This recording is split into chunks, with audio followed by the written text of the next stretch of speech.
یہ بات ہے اس سب سے بڑی ڈیل کی، ہاں یہ بات ہے اس کمپرومائز کی جو توحید اور شرک کو ایک کرنا چاہتا تھا۔ ایک سودا کرتے ہیں جس میں سب کا فائدہ ہو۔ اے محمد صلی اللہ علیہ وسلم، آؤ ایک سودا کرتے ہیں، 1 سال آپ ہمارے معبودوں کی عبادت، اس کے اگلے سال ہم آپ کے اللہ کی عبادت کریں گے۔ ہم آپ کو مکہ کا بادشاہ بنا دیں گے، دولت کے ڈھیر لگا دیں گے۔ یہ بات ہے ان لوگوں کی جنہوں نے اللہ کے نبی صلی اللہ علیہ وسلم کو دولت، عورت اور سرداری سے خریدنا چاہا۔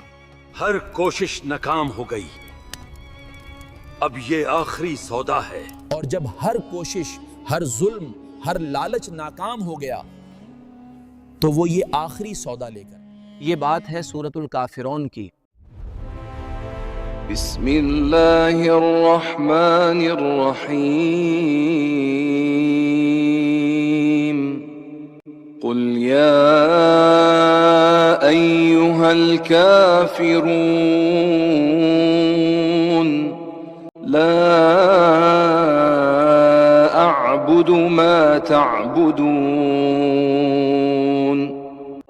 ولا انتم عابدون ما اعبد ولا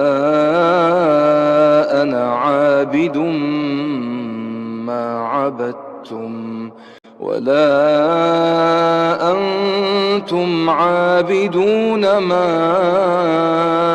اعبد لکم دینکم ولی دین۔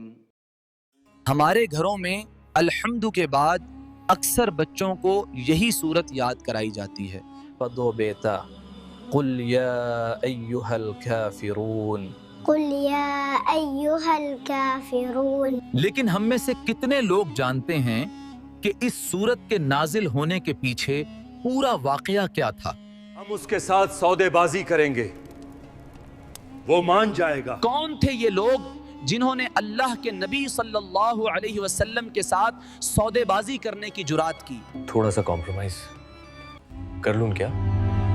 اور سب سے ضروری بات، 1400 سال پرانی اس سورہ کا آج ہماری کمپرومائز سے بھری زندگی میں کیا کام ہے؟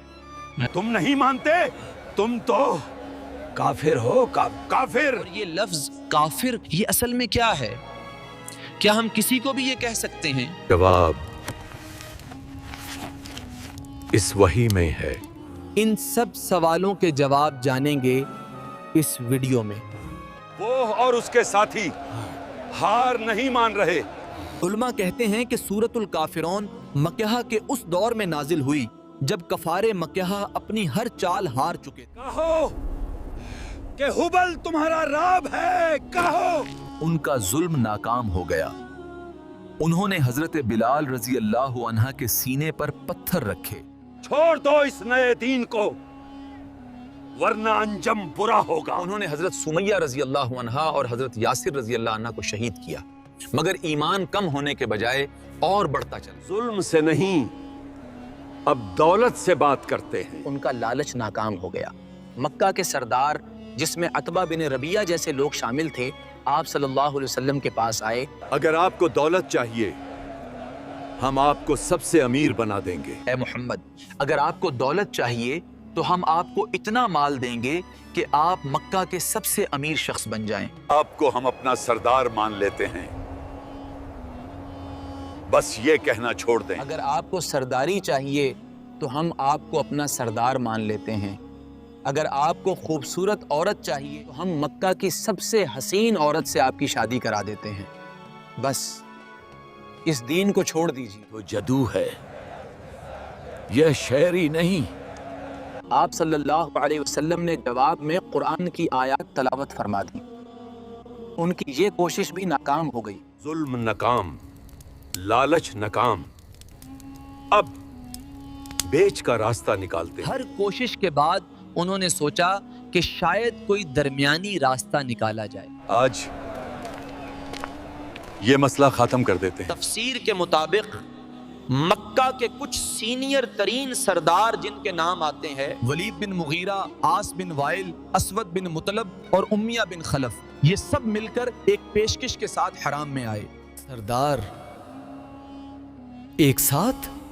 خیر تو ہے۔ اس وقت آپ صلی اللہ علیہ وسلم بیت اللہ کا طواف کر رہے تھے۔ ہم آپ کے پاس ایک ایسی تجویز لائے ہیں جس میں ہم سب کا فائدہ ہے۔ خوش آمدید اے محمد صلی اللہ علیہ وسلم، ہم آپ کے پاس ایک ایسی تجویز لے آئے ہیں۔ پھر اس نے کہا کہو میں سنتا ہوں۔ آپ صلی اللہ علیہ وسلم ٹھہر گئے اور ارشاد فرمایا کہو میں سن رہا ہوں۔ آپ ہمارے لات اور عزا کی عبادت کریں۔ ہم کہتے ہیں کہ 1 سال تک آپ ہمارے معبودوں کی عبادت کریں، اور اگلے سال ہم آپ کے اللہ کی عبادت کریں گے۔ کیسا ہے سودا؟ اور اس کے اگلے سال ہم آپ کے اللہ کی عبادت کریں گے۔ اس طرح نہ ان کا دین رہے گا نہ ہمارا، سب مل جائے گا۔ ان کا منصوبہ یہ تھا کہ اگر توحید اور شرک کو آپس میں ملا دیا جائے تو نہ ان کا دین سلامت رہے گا اور نہ اسلام کی حقیقت باقی رہ سکے گی۔ خاموش کیوں ہیں؟ جواب کیوں نہیں دیتے؟ آپ صلی اللہ علیہ وسلم نے ان کی یہ بات سنی اور خاموش رہے۔ وہ اپنی طرف سے نہیں بولتا، وہ کہتا ہے، وہی کا انتظار ہے۔ آپ صلی اللہ علیہ وسلم نے اپنی طرف سے کوئی جواب اس لیے نہیں دیا کیونکہ یہ آپ کا ذاتی معاملہ نہیں تھا۔ اتنا وقت کیا جواب آیا؟ ان کی اس خاموشی نے سرداروں کو بے چین کر دیا۔ وہ انتظار کرنے لگے۔ اللہ کا حکم آ گیا، اور پھر اللہ کا جواب آیا، وہی نازل ہوئی۔ تو آپ نے کیا فیصلہ کیا؟ آپ صلی اللہ علیہ وسلم سرداروں کے پاس دوبارہ تشریف لے گئے اور باوقار انداز میں ارشاد فرمایا، بسم اللہ الرحمن الرحیم، قل یا ایہا الکافرون۔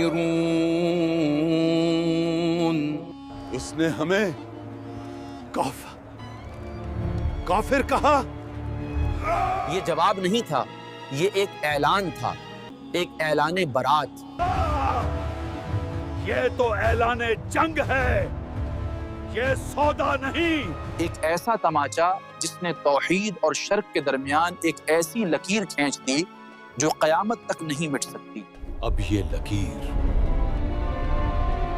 قیامت تک نہیں مٹے گی۔ اگر آپ کو اس ویڈیو کے دیکھنے اور سننے سے کچھ حاصل ہوا ہے تو لائک کر دیں۔ جزاک اللہ۔